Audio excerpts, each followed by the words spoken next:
En su encuentro con el entonces cardenal Ratzinger en la Academia Católica de Baviera, en Múnich, la misma de la que fue expulsado Galileo, Habermas recuerda que, al producirse la secularización del saber y al imponerse la neutralidad religiosa, que es inherente al poder estatal, la religión tuvo que renunciar a la pretensión de mantener una doctrina omniabarcante, que reclamaba autoridad para estructurar una forma de vida en conjunto desde un monopolio interpretativo o de configuración social global de la existencia.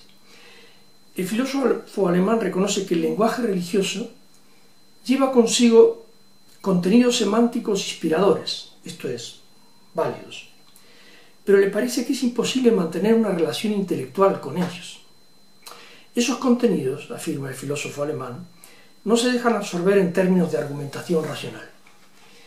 Y urge por ello una desmitologización radical por la vía de un programa de traducción que está todavía en curso. Y el último Habermas, que se confiesa carente de oído musical para lo religioso, nos entrega una novedad en su pensamiento. Le paso la palabra a Habermas. La expectativa de que persista la discordancia entre fe y saber solo merece el predicado de racional si, desde el punto de vista secular, se admite para las convicciones religiosas un estatus epistémico que no quede calificado simplemente de irracional.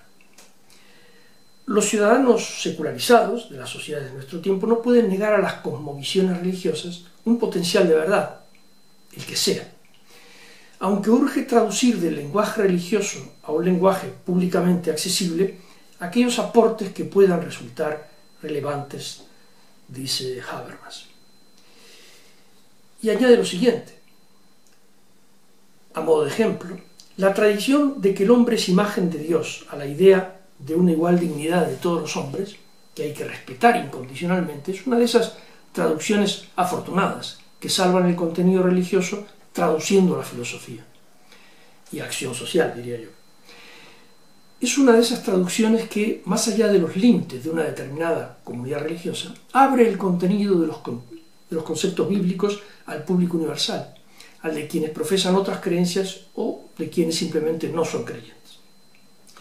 Y otra metáfora, acuñada en clave de familia, ¿no? Dios que es padre, sus hijos, que es invención de Israel y que el cristianismo hizo suya, tiene una traducción secular eficaz, la idea de la hermandad de todos los hombres. En cuanto al programa de traducción, a veces no programado, no solo está en marcha, sino que se inició hace tiempo, siendo la Revolución Francesa uno de sus momentos axiales, por cuanto supuso volcar sobre la sociedad laica los valores de fraternidad entre los hombres pregonados por el cristianismo. Yo creo que hay precedentes ilustres de la Revolución Francesa que se produce en el campo del pensamiento. Marsilio de Padua, Maquiavelo. Digamos algo sobre la verdad de las religiones, la verdad que puede estar en esos contenidos y que justifica un programa de traducción como el que propone Habermas. En aquel encuentro muniqués de Ratzinger y Habermas, el entonces cardenal reconocía que no existe una definición del mundo ni racional, ni ética, ni religiosa con la que todos estén de acuerdo y que pueda servir de soporte para todas las culturas. Reconocía el entonces cardenal también que las dos grandes culturas de Occidente, que son la fe cristiana y la racionalidad secular, no son universales. Y es interesante que lo diga el que luego sería pontífice, ¿verdad? La interculturalidad supone apertura a lo que la moderna retórica llama el auditorio universal, en la línea de Perelman, al que pertenecen los ciudadanos de la civilización del islamismo, del hinduismo y del budismo, las culturas tribales de África y de América Latina, además, obviamente, de la fe cristiana y la tradición racionalista occidental. En definitiva, las pretensiones de validez de los discursos se las juegan en el campo de la argumentación, del que salen victoriosos o derrotados, salvo en algunos casos en los que se rehúye la batalla y el batallador confina su protagonismo a un espacio bibliográfico blindado contra la crítica, que es lo que a mí me gusta llamar la endogamia bibliográfica, que lo único que construye es una ortodoxia frente a heterodoxos y herejes, ortodoxia que funge como verdad, bueno, verdad para los creyentes, nada más. Y aunque esa estrategia de ampararse, de refugiarse en una endogamia bibliográfica, aunque esa estrategia sea confortable emocionalmente, lo es a un precio que no vale la pena pagar, pues encierra una trampa psicológica y cognitiva. Joseph Campbell recuerda el análisis de Toynbee, al que nos referíamos en otra charla. Los cismas en el alma y los cismas en el cuerpo social de una comunidad no pueden resolverse con programas de retorno a los días pasados, lo que Toynbee llama arcaísmo, o por medio de programas que garanticen un futuro idealmente proyectado, futurismo. Pues lo uno y lo otro, arcaísmo y futurismo, no son sino formas de evasión, son fugas de la realidad. A nuestro modo de ver, los cismas necesitan un programa de pensamiento en el que la observación y la consulta del mundo empírico de los problemas humanos, lejos de ser una molestia para el pensador, sean el trámite obligado que legitima y avala la atención que prestamos a su propuesta, en la línea en la que lo propone John Dewey y el pensamiento o filosofía pragmática norteamericana. Y antes de terminar, como anuncié antes, una breve referencia a la verdad de las religiones. No hay ninguna religión que no sea verdadera, o que no lo haya sido alguna vez, porque todas han tenido vigencia social, fuerza coercitiva y legitimidad para imponer conductas, enunciados y sanciones por su incumplimiento.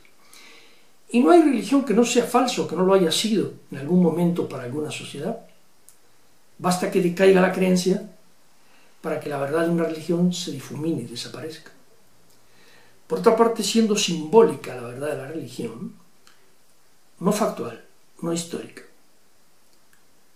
y teniendo lo simbólico un estatuto fronterizo, de puente, entre orillas distintas, no es competencia ni obligación de los símbolos ser verdaderos o falsos, por lo cual tampoco es obligación de las religiones.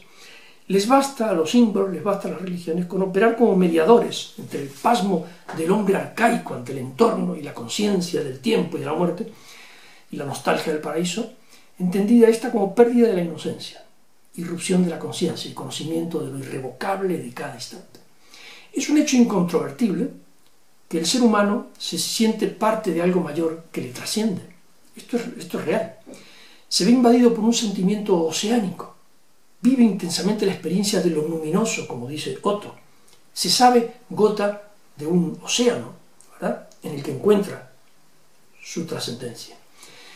Emoción en la que la criatura se hunde y se anega en su propia nada y desaparece frente a aquel que está sobre todas las criaturas, como dice Otto.